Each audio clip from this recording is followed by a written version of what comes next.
Hi friends, ഇന്ന് നമ്മൾ ചെയ്യാൻ പോകുന്നത് നമ്മുടെ ലാപ്ടോപ്പ് ചിപ്പ് ലെവൽ സർവീസ് ട്യൂട്ടോറിയലിലെ 12ാമത്തെ ഭാഗമാണ്. ഇന്ന് നമ്മൾ പറയാൻ പോകുന്നത് ഒരു ലാപ്ടോപ്പ് ആദ്യമായിട്ട് ഒരാൾ സർവീസിന് കൊണ്ടുവന്നു കഴിഞ്ഞാൽ ആദ്യമായിട്ട് എന്ത് ചെക്ക് ചെയ്യണമെന്നാണ്. അതായത് ലാപ്ടോപ്പ് ഓപ്പൺ ചെയ്യാതെ തന്നെ എന്തൊക്കെ കാര്യങ്ങൾ നോക്കാമെന്നതൊക്കെ കസ്റ്റമറോട് പറയാൻ വേണ്ടിയിട്ട്, ഇന്ന പ്രോബ്ലം എന്നൊക്കെ പറയാൻ വേണ്ടിയിട്ട് നമുക്ക് എന്തൊക്കെ ചെയ്യാമെന്നാണ്. അതായത് ലാപ്ടോപ്പ് ഓപ്പൺ ചെയ്യുന്നതിന് മുന്നേ ചെയ്യുന്ന കാര്യങ്ങളാണ് ഇന്ന് നമ്മൾ പറയാൻ പോകുന്നത്. നമ്മൾ മുമ്പത്തെ ക്ലാസ്സിൽ പറഞ്ഞിരുന്നു, ഏറ്റവും ആദ്യം നമുക്ക് വേണ്ടത് ഒരു പവർ സപ്ലൈ ആണ്. നിർബന്ധമായിട്ടും പവർ സപ്ലൈ ഉണ്ടായിരിക്കും നമ്മൾ കയ്യിൽ റിപ്പയർ ചെയ്യാൻ വേണ്ടിയിട്ട്. നോർമൽ ചാർജിൽ ചെയ്യാം, പക്ഷെ അത് ടെസ്റ്റ് ചെയ്യാൻ വളരെ ബുദ്ധിമുട്ടായിരിക്കും. ലാപ്ടോപ്പ് ഓപ്പൺ ചെയ്യാതെ ടെസ്റ്റ് ചെയ്യാൻ ഏറ്റവും എളുപ്പമുള്ളത് ഒരു പവർ സപ്ലൈ ആണ്. 30 വോൾട്ട് 5 ആംപിയറിൻ്റെ പവർ സപ്ലൈ പറ്റി മുമ്പൊരു ക്ലാസ്സിൽ നമ്മൾ പറഞ്ഞിട്ടുണ്ട്. അപ്പോൾ ആ വീഡിയോ കാണാത്തവർ ആ വീഡിയോ കാണുക. നിർബന്ധമായിട്ടും അത് നിർബന്ധമാണ് ഇതുപോലുള്ള പവർ സപ്ലൈ ലാപ്ടോപ്പ് ചെയ്യാൻ വേണ്ടിയിട്ട്. ഇന്ന് നമ്മൾ ആദ്യം ചെക്ക് ചെയ്യാൻ പോകുന്നത് ഡെൽ ഇൻസ്പിറോ 1545 എന്നുള്ള ലാപ്ടോപ്പാണ്. ഇത് കംപ്ലീറ്റ് വർക്കിംഗ് ആ ലാപ്ടോപ്പ്. ഞാൻ നിങ്ങൾക്ക് സ്റ്റാർട്ടിങ് എങ്ങനെ കാണിച്ചു തരാൻ വേണ്ടിയിട്ടാണ്. നമ്മൾ ആദ്യം പറഞ്ഞിട്ടുണ്ട്, ഒരു ലാപ്ടോപ്പ് എന്ത് കംപ്ലൈൻ്റ് ആയിട്ട് വന്നാൽ നമ്മൾ ആദ്യം ചെയ്യേണ്ടത് അതിൻ്റെ ബാറ്ററി റിമൂവ് ചെയ്യുക എന്നുള്ളതാണ്. ഓക്കെ, ഈ ബാറ്ററി റിമൂവ് ചെയ്യുന്നതുകൊണ്ട് വലിയൊരു ഉപകാരം, ഒരുപക്ഷെ അതിൻ്റെ SMS ഏതെങ്കിലും ഡാറ്റ ഹാങ് ആയതാണെന്നുണ്ടെങ്കിൽ ഒരുപക്ഷെ ഈ ബാറ്ററി റിമൂവ് ചെയ്യുന്നതോടുകൂടി സിസ്റ്റം ഓണായി വരാൻ വരെ ചാൻസ് ഉണ്ട്. അതുകൊണ്ട് തന്നെ ഏത് ലാപ്ടോപ്പ് വന്നാലും ഒന്ന് ബാറ്ററി റിമൂവ് ചെയ്യുന്ന അത്യാവശ്യമുള്ള കാര്യം, നല്ല കാര്യം. കാരണം ഒരുപക്ഷെ അതുകൊണ്ട് മാത്രം ഒരുപക്ഷെ ലാപ്ടോപ്പ് ഡെഡായി ഓണാകാതിരിക്കുന്ന ലാപ്ടോപ്പ് ഓണായി വരാം. അതൊക്കെ എക്സ്പീരിയൻസ് ഉള്ളതാണ് ഒരുപാട് ലാപ്ടോപ്പ് ഉണ്ട്. നമുക്ക് ആദ്യം ഈ ലാപ്ടോപ്പിൻ്റെ ഞാൻ ഈ ബാറ്ററി റിമൂവ് ചെയ്യണം. ബാറ്ററി റിമൂവ് ചെയ്തിട്ടുണ്ട്. കംപ്ലീറ്റ് വർക്കിംഗ് ലാപ്ടോപ്പാണ്. ലാപ്ടോപ്പ് ചെക്ക് ചെയ്യണം. നമ്മൾ 90 volt power supply 90 volt connect ചെയ്തിട്ടുണ്ട്. ഓക്കെ, അതിൻ്റെ പിന്നാണ് ഇതിൽ കണക്ട് ചെയ്തു.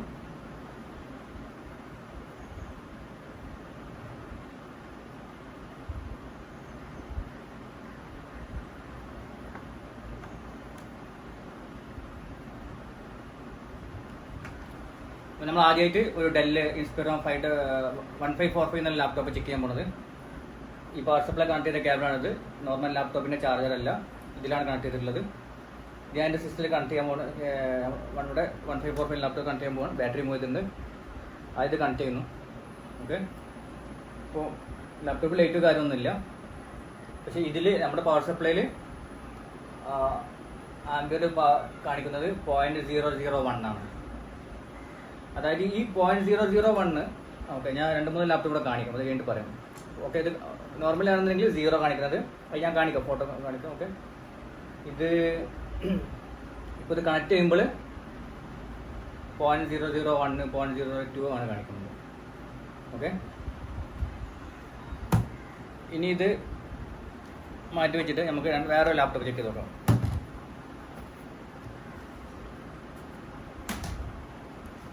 അടുത്തത് ഡെൽ തന്നെയാണ്. ഡെൽ ഇൻസ്പിറോ 5110 ഒരു i5 ലാപ്ടോപ്പാണ്. ഇതിൻ്റെ ബാറ്ററി അത് റിമൂവ് ചെയ്യുക. ബാറ്ററി റിമൂവിനൊക്കെ അറിയാമായിരിക്കില്ല, അറിയാത്തവരുണ്ടെങ്കിൽ കമൻറ്റ് ചെയ്യുക, നമുക്ക് വീഡിയോ ചെയ്യാം.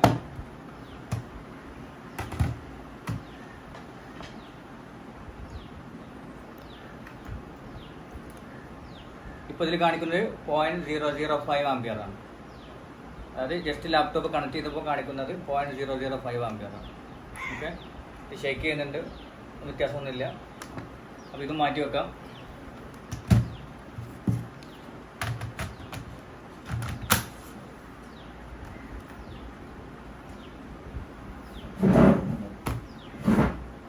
അടുത്തത് ഇത് ഡെൽ വോസ്ട്രോ 1540 എന്നുള്ള ലാപ്ടോപ്പാണ്. ഓക്കെ, ഇതിൻ്റെ മോഡൽ ഇൻസ്പിറോ ഉണ്ട്. ഇത് നമ്മൾ ചെക്ക് ചെയ്യാൻ പോകണം. ഇതേപോലെ തന്നെ ഇതും വർക്കിംഗ് ആണ്. ആദ്യം ബാറ്ററി റിമൂവ് ചെയ്യണം. ബാറ്ററി റിമൂവ് ചെയ്തിട്ടുണ്ട്. പവർ കണക്ട് ചെയ്യുന്നു. 0.007 ആണ് കാണിക്കുന്നത്. ഓക്കെ, 3 ലാപ്ടോപ്പ് ചെക്ക് ചെയ്തു. ഒരു ഡെല്ല് 3 ഡെല്ല്, 3നും 3 വ്യത്യസ്ത പവറാണ് കാണിക്കുന്നത്. ഓക്കെ, ഇത് മാറ്റി വെക്കാൻ പോകണം. ഈ തോഷിബ ലാപ്ടോപ്പ് ഉണ്ട്. ഇത് സം ടൈം വർക്കിംഗ് ആണെന്ന് പറഞ്ഞിട്ട് വന്ന ലാപ്ടോപ്പാണ്. ഓപ്പൺ ചെയ്ത് വെച്ചാണ്. ഇതിന് എത്ര പവർ കാണിക്കാന്ന് കൂടെ പറയാം.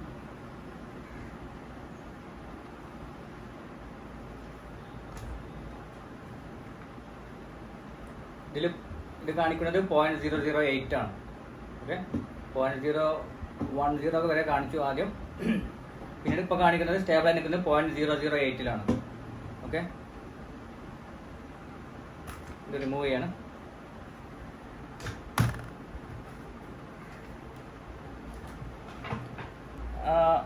അതായത് ഒരു ലാപ്ടോപ്പിൻ്റെ പവർ ജാക്ക് കംപ്ലൈൻ്റ് ആണോ എന്ന് നിങ്ങൾക്ക് സിമ്പിളായിട്ട് ഈ ഒരു കാര്യത്തിൽ മാത്രം മനസ്സിലാക്കുക.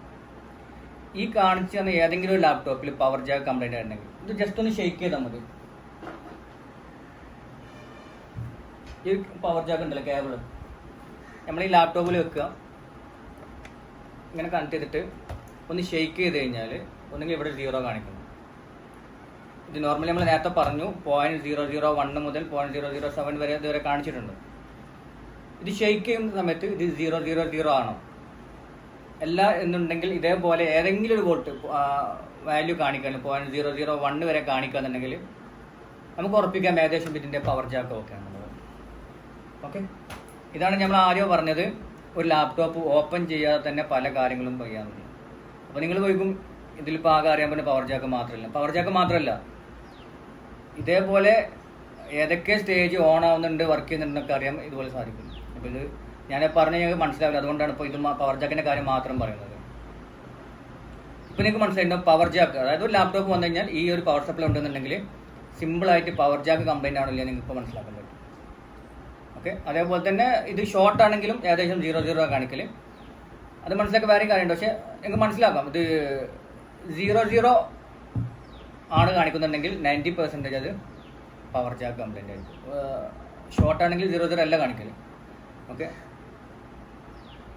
വോൾട്ടേജ് 90 വോൾട്ട്, അതായത് നോർമൽ വരുന്ന ലാപ്ടോപ്പ് ഒക്കെ 18.5, 19 വോൾട്ട്, 19.5 വോൾട്ടേജാണ്, 3 വോൾട്ടേജ് ഉള്ളത്. ചെറിയ വ്യത്യാസമാണ്, അതുകൊണ്ട് അതിൽ ലാപ്ടോപ്പിൻ്റെ വർക്കിനെ ബാധിക്കൊന്നുമില്ല. ഏത് അഡാപ്റ്റർ 90 വോൾട്ട് കണക്ട് ചെയ്താലും കുഴപ്പമില്ല. ഓക്കെ, പിന്നെ ലിനോവോ അല്ലെങ്കിൽ സിയമൻസ് പോലത്തെ ലാപ്ടോപ്പ് മാത്രം 20 വോൾട്ട്, 90 വോൾട്ടാണ് നോർമലായിട്ട് ആവറേജ് എല്ലാത്തിൻ്റെയും ഒരു ബേസിക് ആയിട്ട് വോൾട്ടേജ് ലെവൽ വരണം. ഇപ്പം നിങ്ങൾക്ക് മനസ്സിലായി ഏതൊരു ലാപ്ടോപ്പ് തോഷിബ ആണെങ്കിലും ഡെൽ ആണെങ്കിലും ഈ പവർ സപ്ലൈ ഉപയോഗിച്ച് നമ്മൾ പവർ കണക്ട് ചെയ്ത് കഴിഞ്ഞാൽ ഈ പവർ സപ്ലൈ ഉപയോഗിച്ച് എല്ലാ കേബിളും കണക്ട് ചെയ്തിട്ടോ, അതെങ്ങനെയുള്ള ഞാൻ വേറെ വീഡിയോ വേണമെങ്കിൽ കാണിച്ചു തരാം. ഇത് കാണിക്കുന്നത് മാത്രമാണ്. ഇങ്ങനെ കണക്ട് ചെയ്ത് കഴിഞ്ഞാൽ ഈ ആംബിയർ 0.000 ആണെന്നുണ്ടെങ്കിൽ, അതല്ല ഇത് ഷെയ്ക്ക് ചെയ്യുമ്പോഴെങ്കിലും 0.0 ആണെന്നുണ്ടെങ്കിൽ 100%, 99% ഉറപ്പിക്കാം പവർ ജാക്ക് കംപ്ലൈൻ്റ്. അത് ഓപ്പൺ ചെയ്യാതെ തന്നെ കേട്ടോ, ഓപ്പൺ ചെയ്തിട്ടല്ല, ഓപ്പൺ ചെയ്യാതെ തന്നെ പറഞ്ഞത്. അപ്പോൾ നിങ്ങൾ മുന്നോട്ടുള്ള ക്ലാസ്സിൽ, അതായത് മുന്നോട്ടുള്ള ചെക്കിങ്ങിൽ എങ്ങനെ ഇത് അറിയാമെന്നുള്ളത് അതും കൂടെ കാണിക്കാം. നമ്മൾ ആദ്യം ചെക്ക് ചെയ്ത 1545 ലാപ്ടോപ്പ് ഉണ്ട്. ഓക്കെ,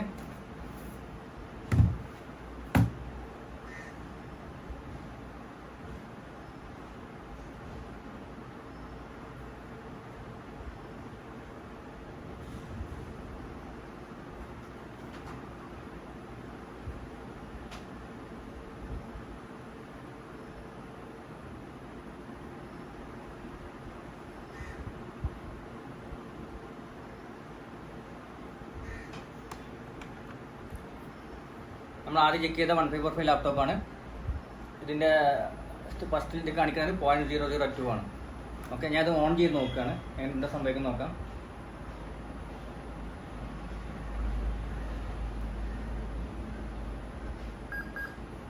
ഇത് 0.86, അതായത് 0.8 ആംബിയർ, 0.9 ആംബിയർ, 1 ആംബിയർ എന്ന റേഞ്ചിൽ ഇങ്ങനെ മാറിക്കൊണ്ടിരിക്കുകയാണ്. ഓക്കെ, ഒന്നും കൂടെ ഓഫ് ചെയ്തിട്ട് ഒന്നുകൂടെ കാണിക്കാം.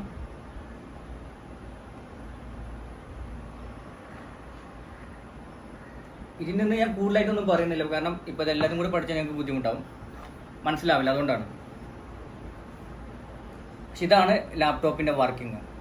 ഇപ്പോൾ നിങ്ങൾക്ക് മനസ്സിലാക്കാം, ഒരു ലാപ്ടോപ്പ് ആദ്യം അതിൻ്റെ സ്റ്റാൻഡ് ബൈ വോൾട്ടേജ് വരും, അത് കഴിഞ്ഞിട്ട് ഓരോ voltage 5 volt, 3 volt, 1.8 volt, 1.1 volt, last CPU volt, graphics volt, chipset voltage, ഇങ്ങനെ ഓരോന്ന് സ്വിച്ച് ചെയ്താണ് വരുന്നത്. ഈ സ്വിച്ചിങ്ങിൻ്റെ കാര്യം ഞാൻ മോസ്ഫെറ്റിൻ്റെ ക്ലാസ്സിൽ പറഞ്ഞിട്ടുണ്ട്.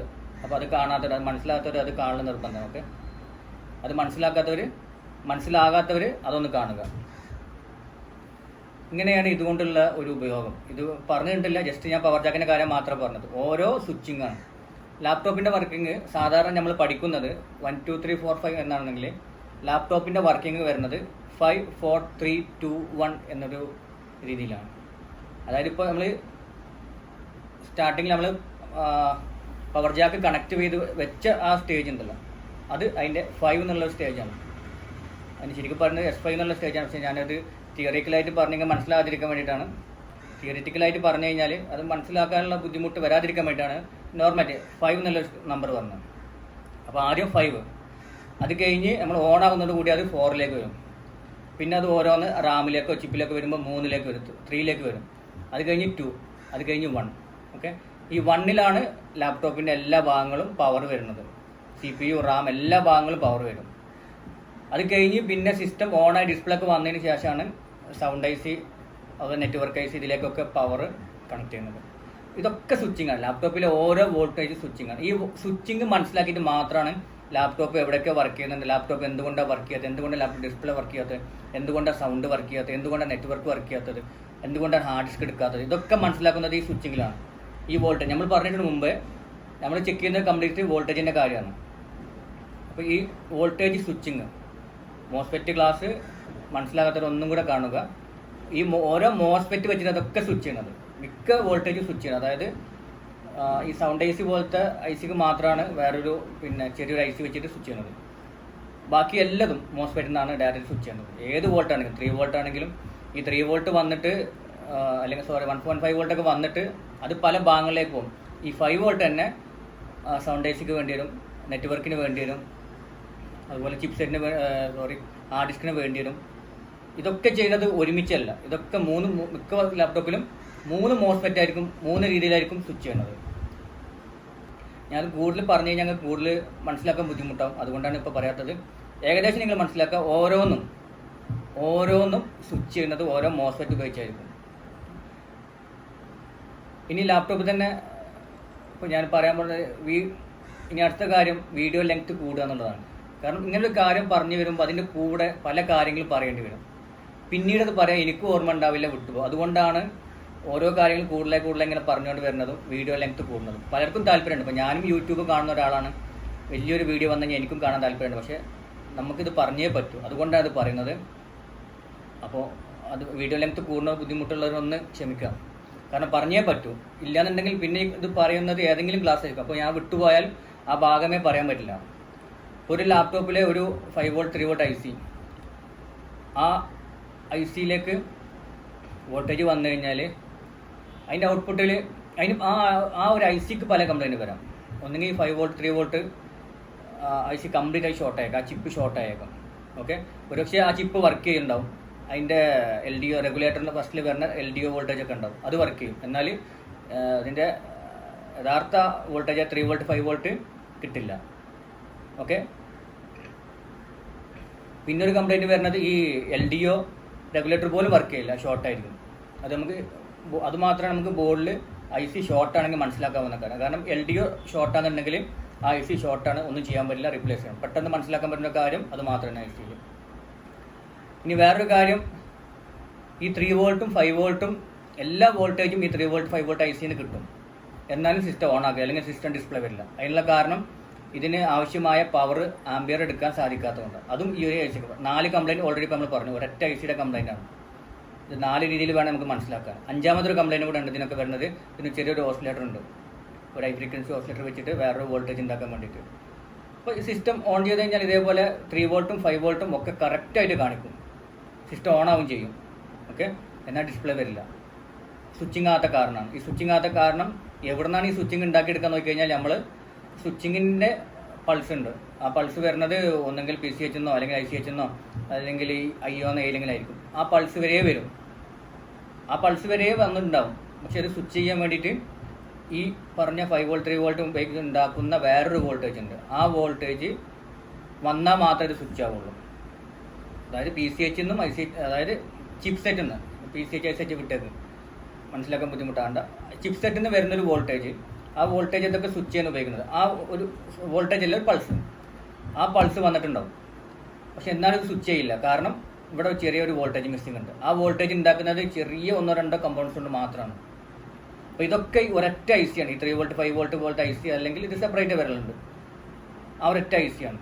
5 6 കംപ്ലൈൻ്റ് ഒരു IC ന് വരുന്നത്. 3 വോൾട്ട് 5 വോൾട്ട് എല്ലാ വോൾട്ടേജും ഒക്കെ ആയിരിക്കും, എന്നാലും ഈ ഒരു ചെറിയൊരു കാര്യം മാത്രമേ മിസ്സിങ് ഉണ്ടാവും. അപ്പോൾ ഇതൊക്കെ പറയുന്ന ഒരു IC പറയുമ്പോൾ അതിൻ്റെ കൂടെ പറയേണ്ട കാര്യങ്ങളാണ് ഇതൊക്കെ. അതുകൊണ്ടാണ് വീഡിയോ ലെങ്ത് കൂടി പോകുന്നത്. ഓക്കെ, അപ്പോൾ ഇന്ന് നിങ്ങളോട് പറഞ്ഞത് ഈ 4 ലാപ്ടോപ്പ് കാണിച്ചു തന്നു. ഈ 4 ലാപ്ടോപ്പിലും അതായത് പവർ ജാക്ക്, ഈ ഒരു SMBS ഉണ്ടെങ്കിൽ, ഈ SMBS ആരെയും കയ്യിലുണ്ടെങ്കിൽ, ഇപ്പോൾ ഞാൻ പറയുന്ന ക്ലാസ് കണ്ടിട്ട് പലരും പറയുന്നുണ്ട് ഇതേപോലെ മോസ്ഫെറ്റ് എന്താണെന്ന് അറിയില്ല, ഇനിയിപ്പോൾ മോസ്ഫെറ്റ് നമ്മൾ മൾട്ടിമീറ്റർ വെച്ച് ചെക്ക് ചെയ്ത് നോക്കുന്നൊക്കെ പറയുന്നുണ്ട്, കമൻറ്റ് ചെയ്യുന്നുണ്ട്, ഇന്നെ വാട്സപ്പിൽ കോൺടാക്റ്റ് പറയുന്നുണ്ട്. അതേപോലെ തന്നെ നിങ്ങൾക്ക് ഇങ്ങനെ പവർ സപ്ലൈ നിങ്ങളുടെ കയ്യിലുണ്ടെങ്കിൽ, പ്രത്യേകിച്ച് മൊബൈൽ ടെക്നീഷ്യന്മാരുടെ കയ്യിലൊക്കെ ഉണ്ടെന്നുണ്ടെങ്കിൽ നിങ്ങൾക്ക് ചെക്ക് ചെയ്യുന്നത് ഏതെങ്കിലും ലാപ്ടോപ്പ് വന്നു കഴിഞ്ഞാൽ ഇങ്ങനെ കണക്ട് ചെയ്ത് കഴിഞ്ഞാൽ നിങ്ങൾക്ക് മനസ്സിലാവും പവർ ജാക്ക് കംപ്ലൈൻ്റ് ആണോ അല്ലോ എന്നുള്ളത്. ഇനി മുന്നോട്ടുള്ള ക്ലാസ് ഇതേപോലെ തന്നെ, മുന്നോട്ടുള്ള ഭാഗം ഇതേപോലെ തന്നെയാണ്. ഓരോ ഭാഗം ഓൺ ആകുമ്പോൾ നമുക്ക് മനസ്സിലാവും ഓരോ ഭാഗത്തിനും കംപ്ലൈൻറ്റ്. ഇപ്പോൾ കുറച്ച് കഴിഞ്ഞിട്ട് ഒരു 0.002 കഴിഞ്ഞിട്ട് പോയിന്റ് ഒരു 100 200 ഒക്കെ എന്നുണ്ടെങ്കിൽ ഏതോ ഒരു വോൾട്ടേജ് മിസ്സിംഗ് ആണ്, അവിടുന്ന് അങ്ങോട്ട് പോകുന്നില്ല. അങ്ങനെ സ്റ്റെപ്പായിട്ട് നമ്മൾ പഠിക്കാൻ പറ്റും. നേരത്തെ ഞാൻ പറഞ്ഞ 5 4 3 2 1 ഇങ്ങനെ ഓരോ സ്റ്റെപ്പ് ഉണ്ട്, ആ സ്റ്റെപ്പായിട്ട് പഠിക്കുന്നത് ടൈം എടുക്കും, ഉറപ്പായിട്ടും ടൈം എടുക്കും. പെട്ടെന്ന് ഒരു ദിവസം കൊണ്ട് ഇത് കംപ്ലീറ്റ് പഠിക്കാമെന്ന് വിചാരിക്കരുത്. പിന്നെ ഒരു കാര്യം കൂടി, ഇതിൻ്റെ ആദ്യം വിട്ടുപോയൊരു കാര്യം, ഇപ്പോൾ ഇതിൽ കാണിച്ചല്ലോ 0.001 മുതൽ അല്ലെങ്കിൽ 0.008 0.009 ഇതൊരു 0.300 0.200 ഒക്കെ പവർ കണക്ട് ചെയ്ത് തുടങ്ങി തന്നെ വരുന്നുണ്ടെങ്കിൽ ഉറപ്പാണ് പവർ IC ഷോർട്ടാണ്. ഒന്നുകിൽ പവർ IC അതല്ലെങ്കിൽ അതിൻ്റെ IO കൺട്രോളർ, ഇതിൽ ഏതെങ്കിലും ഒക്കെ ഒന്ന്, അല്ലെങ്കിൽ ഇത് രണ്ടും, മിക്കവാറും ഇത് രണ്ടും ഷോർട്ടാണ്. ഒരു കാരണവശാലും ഈ വോൾട്ടേജ്, ഈ ഒരു കറണ്ട് 0.000 എന്ന് തുടങ്ങുന്ന കറണ്ട് ഈ സ്റ്റാൻഡ് ബൈ അല്ലെങ്കിൽ S5 എന്നുള്ള 5 എന്നുള്ള സ്റ്റേജിലുള്ള നമ്മൾ ബാറ്ററി റിമൂവ് ചെയ്തിട്ട് അഡാപ്റ്റർ ഈ ഒരു അഡാപ്റ്റർ കണക്ട് ചെയ്ത് കഴിഞ്ഞാൽ ഒരു കാരണവശാലും അത് 0.50 കൂടുതൽ വരാൻ പാടില്ല. ഞാൻ കണ്ടിട്ടില്ല, ഞാൻ ഇതിൻ്റെ തിയറിക്കലായിട്ട് പറയല്ല. ഓക്കെ, ഞാൻ കണ്ടിട്ടില്ല. 0.56 ഒക്കെ വരാറുണ്ട്. പക്ഷേ ആവറേജ് 0.50 ഒന്നും വരാൻ പാടില്ല. ഒരു കാരണവശാലും 0.50 അല്ലെ 0.100 എത്തിയിട്ടുണ്ടെന്നുണ്ടെങ്കിൽ, അല്ലെങ്കിൽ അതിൻ്റെ അടുത്ത് എത്തിയിട്ടുണ്ടെങ്കിൽ നിങ്ങൾക്ക് ഉറപ്പിക്കാം ഇതിൻ്റെ സ്റ്റാർട്ടിങ്ങിൽ ഒന്നെങ്കിൽ 5 വോൾട്ട് 3 വോൾട്ട് റേഞ്ചിൽ, അതല്ലാന്നുണ്ടെങ്കിൽ ഇതിൻ്റെ IO കൺട്രോൾ അല്ലെങ്കിൽ മെയിനായിട്ട് ഇത് തന്നെ, അല്ലെങ്കിൽ ചാർജിങ് IC ഇത് ഏതെങ്കിലും ഒന്ന് ഷോർട്ടാണ്, അല്ലെങ്കിൽ ഇവിടെ എവിടെയെങ്കിലും പ്രോബ്ലം ഉണ്ട്. എന്തുമാകാം പ്രോബ്ലം, അവിടെ വേറെ എന്തെങ്കിലും ഷോർട്ടായിരിക്കാം, അല്ലെങ്കിൽ വാട്ടർ ഡാമേജ് ആയിരിക്കാം, എന്തുമാകാം. അതായത് സ്റ്റാർട്ടിങ്ങിൽ ഇത് ഞാൻ ആദ്യം പറയേണ്ടതാണ്, വിട്ടുപോയതാണ്. ഇതാണ് ഞാൻ ആദ്യം പറഞ്ഞത്. ഓരോ കാര്യങ്ങൾ ഇങ്ങനെ പറഞ്ഞുകൊണ്ടേയിരിക്കും. ഇപ്പോൾ ലെങ്ത് കൂടിക്കൊണ്ട് ചില കാര്യങ്ങൾ വിട്ടുപോകുന്നൊക്കെ ഈ പവർ ജാക്ക് ചെക്ക് ചെയ്തപ്പോൾ അതിൻ്റെ കൂടെ പറയേണ്ട കാര്യമായിരുന്നു. ഈ പവർ ജാക്ക് കണക്ട് ചെയ്ത ഉടനെ 0.100 അല്ലെങ്കിൽ 0.200 100 200 ഒക്കെ ആണെന്നുണ്ടെങ്കിൽ, അല്ലെങ്കിൽ അത് കൂടുതലാണ് 0.100 ആണെന്ന് തന്നെ ലാപ്ടോപ്പ് പെർഫെക്റ്റ് അല്ല, ലാപ്ടോപ്പിൽ എന്തോ കംപ്ലൈൻറ്റ് ഉണ്ട്, ഉറപ്പിക്കാം. അതും അതിൻ്റെ സ്റ്റാർട്ടിങ് ലെവലിൽ തന്നെ. അപ്പോൾ അങ്ങനെ ഒരു കംപ്ലൈൻറ്റ് കണ്ടു കഴിഞ്ഞാൽ കൂടുതലായി കളിക്കാതിരിക്കുക, ലാപ്ടോപ്പ് ഓപ്പൺ ചെയ്തിട്ട് മാത്രം പിന്നീട് പവർ കൊടുക്കുക. ഒരു പക്ഷേ വാട്ടർ ഡാമേജ് അങ്ങനെ എന്തെങ്കിലും ഷോർട്ട് എന്തെങ്കിലും ആണെന്നുണ്ടെങ്കിൽ വീണ്ടും പവർ കൊടുക്കുന്നതോടുകൂടി അത് കൂടുതൽ കംപ്ലൈൻറ്റ് ആകാൻ ചാൻസ് ഉള്ളത്. അപ്പോൾ ഇതൊക്കെ ശ്രദ്ധിക്കുക. അപ്പോൾ ഇന്നത്തെ ക്ലാസ് ഇതാണ്. വീഡിയോ ഇഷ്ടമായെങ്കിൽ മാത്രം ലൈക്ക് ചെയ്യുക, ഷെയർ ചെയ്യുക, പറ്റുന്നവരൊക്കെ കമൻറ്റ് ചെയ്യുക. പിന്നെ ഇതിൻ്റെ കൂടെ തന്നെ ഒരുപാട് ആൾ പല കാര്യങ്ങൾ കമൻറ്റ് ചെയ്ത് ചോദിക്കുന്നുണ്ട്. അപ്പോൾ സമയം കിട്ടുന്നതൊക്കെ ഞാൻ റിപ്ലൈ ചെയ്യുന്നുണ്ട്. പിന്നെ വേറൊരു കാര്യം, എന്നെ കോൺടാക്ട് ചെയ്ത പലരും, ഓൺലൈൻ ക്ലാസ്സിന് അതിന് വേണ്ടി കോൺടാക്ട് പലർക്കും ബേസിക് ഇലക്ട്രോണിക്സ് അറിയില്ല എന്ന് പറയുന്നുണ്ട്. അപ്പോൾ ഇതിൻ്റെ കൂടെ തന്നെ ബേസിക് ഇലക്ട്രോണിക്സ്, അതായത് ലാപ്ടോപ്പിൻ്റെ ക്ലാസ് നിർത്താതെ, ഓക്കെ, ലാപ്ടോപ്പ് ക്ലാസ് 1-2 ദിവസങ്ങളിൽ ഇടവിട്ടും ബേസിക് ഇലക്ട്രോണിക്സിൻ്റെ ക്ലാസ് ഇതേപോലെ ഡെയിലിയും ഇതിൻ്റെ കൂടെ തന്നെ ചെയ്യാൻ ഉദ്ദേശിക്കുന്നുണ്ട്. അപ്പോൾ ഒരിക്കലും ലാപ്ടോപ്പിൻ്റെ ക്ലാസ് നിർത്തില്ല. ഇന്നലെ ഇപ്പോൾ ഒരു വൈഫൈയുടെ ക്ലാസ് ചെയ്തിട്ടുണ്ട്. മിക്കവാറും അതോടുകൂടി വേറെ ഒരു ക്ലാസ്, ലാപ്ടോപ്പ് അല്ലാത്ത ഇലക്ട്രോണിക്സ് അല്ലാത്ത വേറൊരു ക്ലാസ് ഈ ചാനലിൽ ഇനി ചെയ്യാൻ ഉദ്ദേശിക്കുന്നില്ല. കാരണം എനിക്ക് മനസ്സിലായ താല്പര്യമില്ല, പലർക്കും താല്പര്യമില്ല എന്നുള്ളതാണ്. ഓക്കെ, അപ്പോൾ അതിനായിട്ട് വേറൊരു ചാനൽ ഓപ്പൺ ചെയ്യുന്നുണ്ട്. അതിലായിരിക്കും മിക്കവാറും ഇതുപോലെ സെക്യൂരിറ്റി, വൈഫൈ സെക്യൂരിറ്റി അല്ലെങ്കിൽ പാസ്വേഡ് സെക്യൂരിറ്റി അല്ലെങ്കിൽ വേറെ എന്തെങ്കിലും സോഫ്റ്റ്വെയർ സംബന്ധമായ എല്ലാ കാര്യവും, എല്ലാ സോഫ്റ്റ്വെയറും പ്രോഗ്രാമിങ്ങും സംബന്ധമായ എല്ലാ കാര്യങ്ങളും ഉണ്ടാവൽ ആ ഒരു ചാനലായിരിക്കും. അത് ഉടനെ സ്റ്റാർട്ട് ചെയ്യുന്നതാണ്. ഈ ഒരു ചാനലിൽ, ഈ സർക്യൂട്ട് എന്നുള്ള പേരുള്ള ഈ ഒരു ചാനലിൽ നമ്മളിത് മാത്രമായിരിക്കും, ഒന്നുകിൽ ലാപ്ടോപ്പ് അതല്ലെങ്കിൽ ഇലക്ട്രോണിക്സ്, ഇത് മാത്രമേ ഉണ്ടാവുള്ളൂ. വേറൊരു കാര്യം ചെയ്യാൻ ഇപ്പോൾ ഉദ്ദേശിക്കുന്നില്ല. അപ്പോൾ ബേസിക് ഇലക്ട്രോണിക്സ് അറിയാത്തവർ മാക്സിമം വെറുതെ ക്ലാസ് പറഞ്ഞു പോകല്ല. ബേസിക് ഇലക്ട്രോണിക്സ് ഞാൻ ഉദ്ദേശിക്കുന്നത് നിങ്ങൾക്ക് റെസിസ്റ്റർ ആണെങ്കിൽ റെസിസ്റ്റർ കാണിച്ച് തന്ന് അതിൻ്റെ എന്താ പറയുക വാല്യൂ അത് മൾട്ടിമീറ്ററിൽ നിങ്ങൾ കാണിച്ച് തന്നിട്ട് ആണ് ചെയ്യാൻ പോകുന്നത്. വെറുതെ തിയറി ആയിട്ട് ഒരു ക്ലാസ് പറഞ്ഞു പോകില്ല. അപ്പോൾ തീരെ അറിയാത്തവരുണ്ടെങ്കിൽ, തീരെ അറിയാത്തവർ പോലും ഈ ലാപ്ടോപ്പ് റിപ്പയറിങ് പഠിക്കണമെന്ന് ആഗ്രഹിച്ചിട്ട് പലരും എന്നെ കമൻറ്റ് ചെയ്യുന്നത്. അതുകൊണ്ടാണ് ഇങ്ങനെയൊക്കെ പറയേണ്ടി വരുന്നത്. അപ്പോൾ അവർക്കൊക്കെ വേണ്ടിയിട്ടാണ്. അപ്പോൾ ഈ വീഡിയോ നിങ്ങൾക്ക് ഇഷ്ടപ്പെട്ടെങ്കിൽ സോറി, ലെങ്ത്ത് കൂട്ടിയിട്ടുണ്ടെങ്കിൽ സോറി. വീഡിയോ നിങ്ങൾക്ക് ഇഷ്ടപ്പെട്ടിട്ടുണ്ടെങ്കിൽ തീർച്ചയായും വീഡിയോ ലൈക്ക് ചെയ്യുക, ഷെയർ ചെയ്യുക. ഓക്കെ, അപ്പോൾ നമുക്ക് അടുത്ത വീഡിയോയിൽ കാണാം, പുതിയൊരു വീഡിയോ പറ്റും. Okay, by.